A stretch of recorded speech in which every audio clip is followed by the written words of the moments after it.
Assalamualaikum warahmatullahi wabarakatuh.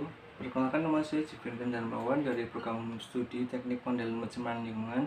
Dalam video kali ini saya akan menjelaskan tentang dengan singkat apa itu pestisida dan deterjen. Sebagai lama, langsung saja kita ke pembahasan pertama, yaitu pestisida. Yang pertama, pestisida. Pestisida berasal dari kata pes yang artinya yaitu hama, sedangkan sida yaitu membunuh. Pestisida hampir mirip dengan senyawa kimia atau jasa teknik yang digunakan untuk membunuh organisme pengganggu tanaman atau OPT dan pengendali jasad lainnya. Lalu penggolongan pestisida menurut jasad sasaran yaitu yang pertama ada herbisida yang artinya pengendali herba atau gulma, insektisida yaitu pengendali insekta atau serangga, lalu fungisida atau pengendali racun hewan pengerat, nematisida yaitu pengendali nematode atau cacing, akarisida yaitu pengendali akarina atau tungai, bakterisida yaitu pengendali bakteri, algesida pengendali alga, molluskisida yaitu pengendali moluska, lalu pisida yaitu pengendali ikan. Penggolongan pestisida menurut sifat racunnya. Yang pertama itu sistemik, diserap melalui akar daun, kemudian terserap ke dalam jaringan tanaman yang akan bersentuhan atau dimakan oleh hama.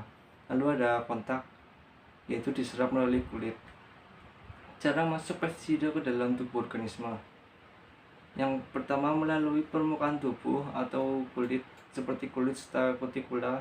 Lalu yang kedua ada melalui mulut dan saluran pencernaan. Lalu ada melalui respirasi atau spirakel. Lalu sifat umum pestisida. Persisten dalam lingkungan darat dan perairan atau menempel pada partikel tanah atau substrat dalam jaringan tumbuhan maupun hewan atau yang disebut menempel pada lemak. Lalu sukar terurai oleh faktor lingkungan dan mikroorganisme. Selanjutnya ada insektisida. Penggolongan insektisida menurut cara kerja. Yang pertama ada fumigan, yaitu senyawa kimia dalam bentuk gas atau uap yang mudah menyala untuk membalas hama gudang atau kutu tanaman. Lalu ada stomach poison, yaitu senyawa kimia yang diberikan melalui makanan insekta seperti bagian tanaman atau yang dilalui oleh insekta. Lalu ada contact poison, yaitu senyawa kimia yang diberikan langsung dan menyemprotkan ke bagian tubuh insekta sehingga terserap dalam larutan pencernaan. Lalu ada aktran, yaitu senyawa kimia yang baunya dapat menarik insekta atau hama lain seperti metaldehid. Lalu ada repellent, yaitu senyawa kimia yang biasanya dapat menghalau insekta. Lalu ada penggolongan insekta menurut struktur kimia. Yang pertama ada organoklorin atau disingkat OK. Semuanya bersifat persisten dan sukar terurai oleh faktor lingkungan dan mikroorganisme, cenderung menempel di partikel-partikel tanah dan lemak sehingga berpotensi terjadinya akumulasi. Jenis ini berdampak toksik kronis dan bagi insekta dan manusia.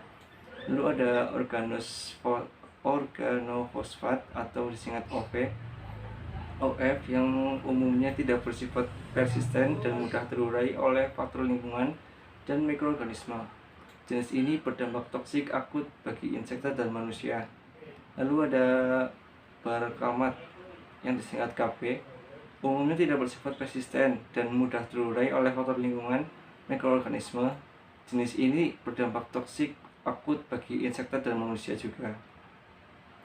Selanjutnya ada herbisida. Glifosat merupakan herbisida yang bersifat sistemik sehingga tanaman gulma mati hingga akar-akarnya. Lalu ada fungisida. Fungisida merupakan pestisida untuk membasmi jamur. Lalu efek dari fungisida ini yaitu yang pertama ada keracunan akut, efeknya langsung seperti sakit kepala, pusing, sakit dada, sakit otot, mual, muntah-muntah, kram, diare, keringat, dan sebagainya. Lalu yang kedua ada keracunan kronis, efeknya jangka panjang. Lalu ada terganggunya sistem syaraf atau neurotoxin. Lalu ada keguguran kandungan atau embriotoksin seperti kematian bayi. Lalu ada lahir cacat. Lalu langkah aman penggunaan pestisida yaitu yang pertama pahami label. Setiap pestisida dikemas dalam wadah khusus yang dilengkapi dengan label. Jangan membeli pestisida yang kemasannya bocor atau labelnya rusak. Label berisi informasi yang menjelaskan tentang hal-hal penting dari pestisida tersebut. Misalnya bahan aktif, OPT, sasaran pada komoditi tertentu, petunjuk penggunaan, cara penanganan, dan sebagainya. Lalu yang kedua, langkah aman penggunaan pestisida ada pada bagian dasar label pestisida terdapat pita label pestisida. Lalu ada tiga warna pita label. Lalu selama menakar dan mencampur. Yang pertama, baca petunjuk label dan kenakan alat pelindung. Lalu buka dengan hati-hati kemasan dan tutup kembali. Lalu letakkan pada tempat yang aman. Selama penyemprotan, baca petunjuk label dan kenakan alat pelindung. Lalu jangan menyemprot berlawanan arah angin. Dilakukan pada pagi hari yang udaranya itu masih sejuk. Lalu ada setelah penyemprotan, yang pertama yaitu cuci peralatan yang digunakan dan dibersihkan tangan. Sisa larutannya atau air gelasan dibuang ke lubang tanah. Lalu cuci dan bilas pada dan pakaian yang digunakan. Selanjutnya ada amonia. Amonia merupakan senyawa nitrogen yang terbentuk dalam kondisi anaerobik. Efek dari amonia ini yaitu terhadap kualitas lingkungan, bersifat toksik bagi biota air terhadap masyarakat, lalu menimbulkan iritasi pada kulit. Lalu ada deterjen. Deterjen merupakan bahan pembersih karena bersifat pengemulsi atau emulgator yang dapat menurunkan tegangan permukaan air atau surface tension.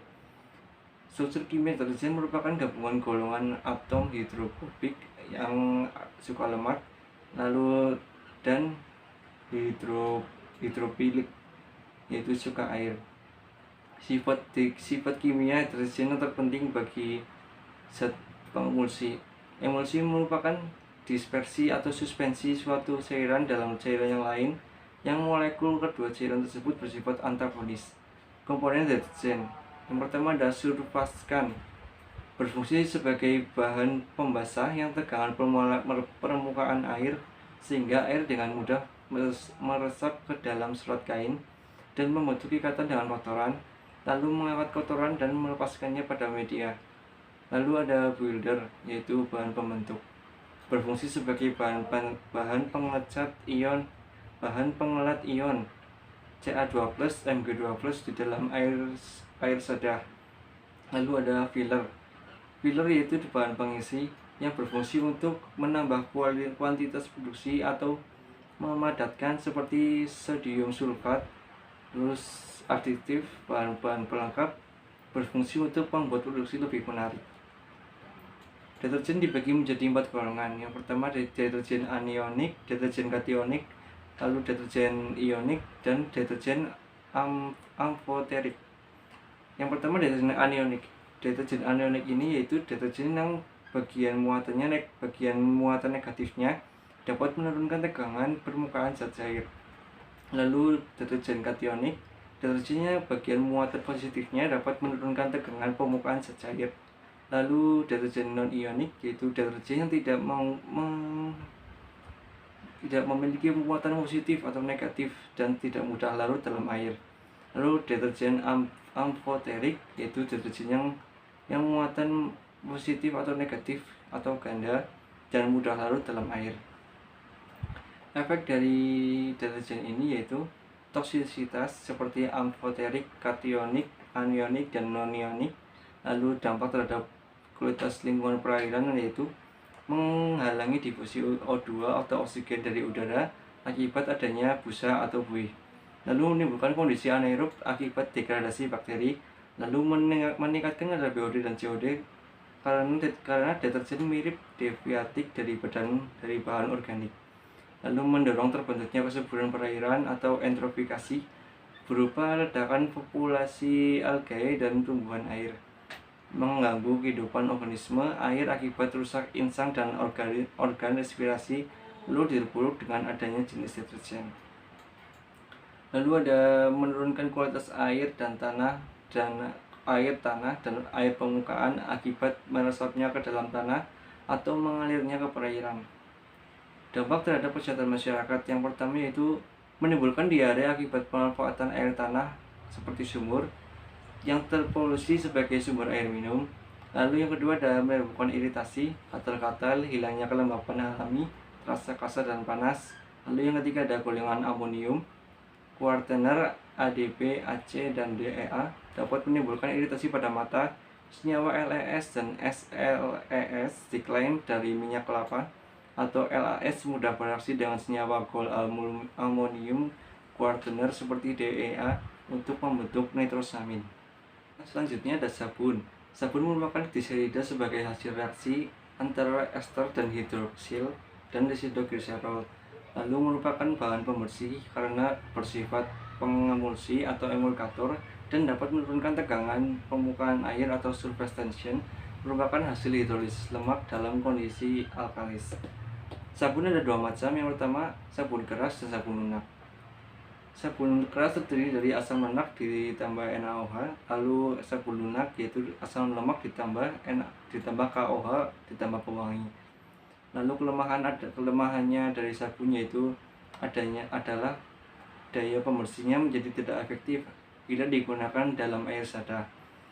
Keuntungannya adalah bahannya dari sumber daya alam yang dapat diperbaharui dan mudah didegradasi oleh bakteri.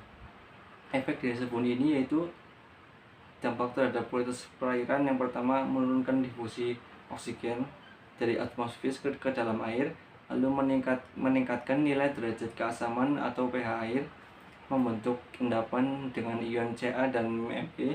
Lalu dampak terhadap kesehatan masyarakat, yang pertama dapat menghilangkan minyak alami wajah, bahkan dapat menyisakan drying residu di permukaan kulit, akhirnya mempercepat garis dan kerut muncul lebih cepat. Dapat menimbulkan iritasi pada kulit, gatal-gatal pada kulit, terasa panas pada kulit usai pemakaian. Selanjutnya ada hidrogen sulfida, merupakan bentuk sulfur anorganik utama yang terdapat di perairan.